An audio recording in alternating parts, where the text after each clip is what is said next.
सरकार ने एमएसएमई की परिभाषा में बदलाव करते हुए बड़ी राहत प्रदान की है। इसके तहत मैन्युफैक्चरिंग और सर्विस सेक्टर मानक 1 कर दिए गए हैं।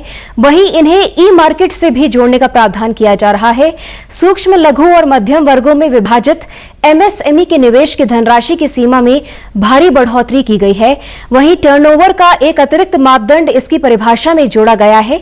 आज नई दिल्ली में आयोजित पत्रकार वार्ता में केंद्रीय वित्त मंत्री निर्मला सीतारमण और केंद्रीय वित्त राज्य मंत्री अनुराग ठाकुर ने 20 लाख करोड़ रुपए के आर्थिक पैकेज की आंशिक जानकारी दी। सरकार सूक्ष्म, लघु एवं मझोले उद्योगों एमएसएमई सेक्टर को बिना किसी गारंटी के 3 लाख करोड़ रुपए का लोन देगी। ये एक फ्री लोन गारंटी योजना के तहत दिया जाएगा। उन्होंने कहा कि एमएसएमई को 4 साल के लिए लोन दिया जाएगा। इसके अलावा एमएसएमई के लिए 6 कदमों की घोषणा की गई है। और जो पहले क्राइटेरिया था कि मैन्युफैक्चरिंग यूनिट जो है वो 25 लाख से कम इन्वेस्टमेंट की होगी तो माइक्रो में आएगा, और सर्विस एंटरप्राइजेज जो थी वो 10 लाख तक की अगर उसने इन्वेस्टमेंट की होगी तो माइक्रो में आएगा।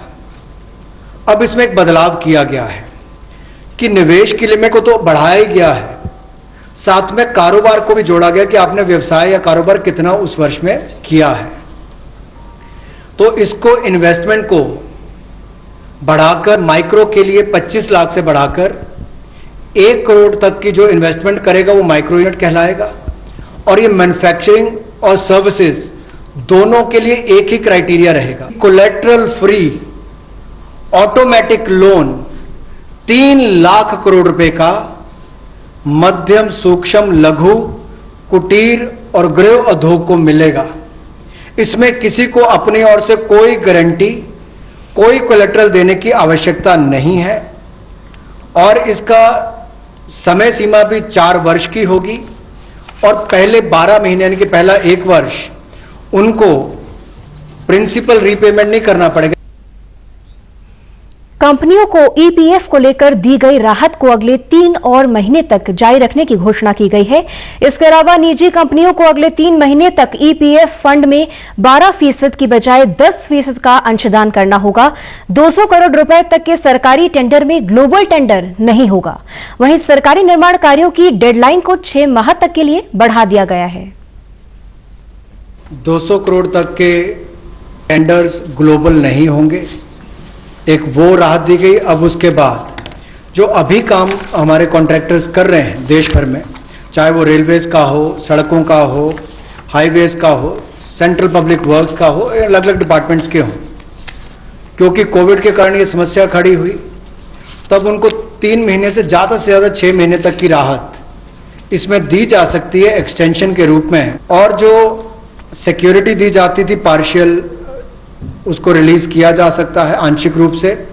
मान लीजिए मैं कोई ठेका लिया है, 70% किसी ने काम किया और उसके एवज में उसकी आंशिक रूप से वो बैंक गारंटी को वापस किया जा सकता है, ताकि उसके पास और लिक्विडिटी और काम करने के लिए आ सके। उन्होंने बताया कि रेरा के तहत 25 मार्च के बाद एक्सपायरी होने वाले प्रोजेक्ट अगले 6 महीने तक के लिए बढ़ सकते हैं।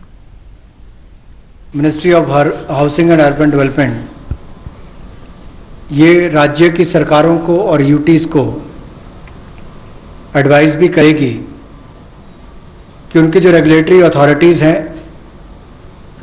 वो एक प्रावधान करें कि जो रजिस्ट्रेशन और कंप्लीशन डेट है उसको सो मोटो 6 महीने तक आगे बढ़ा दिया जाए, और इसकी जो 25 मार्च तक जो एक्सपायरी डेट थी यानी कि उसको 6 महीने तक आगे बढ़ा दिया जाए। और सरकार ने 90,000 करोड़ रुपए डिस्कॉम के लिए भी दिए हैं। इसके तहत राज्य सरकार के लिए ओवरड्राफ्ट का प्रावधान किया गया है। बिजली उत्पादन करने वाले भी और बिजली वितरण करने वाले भी इस अभूतपूर्व समस्या में कहीं उलझ कर ना रह जाए, इसके लिए 90,000 करोड़ रुपए का प्रावधान डिस्कॉम्स के लिए किया गया है, बिजली वितरण कंपनियों के लिए किया गया है। और ये 90,000 करोड़ रुपया जो बिजली वितरण कंपनियों को दिया जाएगा वो पावर फाइनेंस कॉरपोरेशन और रूरल इलेक्ट्रिफिकेशन कॉरपोरेशन के माध्यम से दिया जाएगा। वित्त मंत्री ने विश्वास जताया कि इस पैकेज से भारत आत्मनिर्भर बनेगा। उन्होंने कहा कि लोकल ब्रांड को ग्लोबल बनाना आत्मनिर्भर भारत मिशन का हिस्सा है।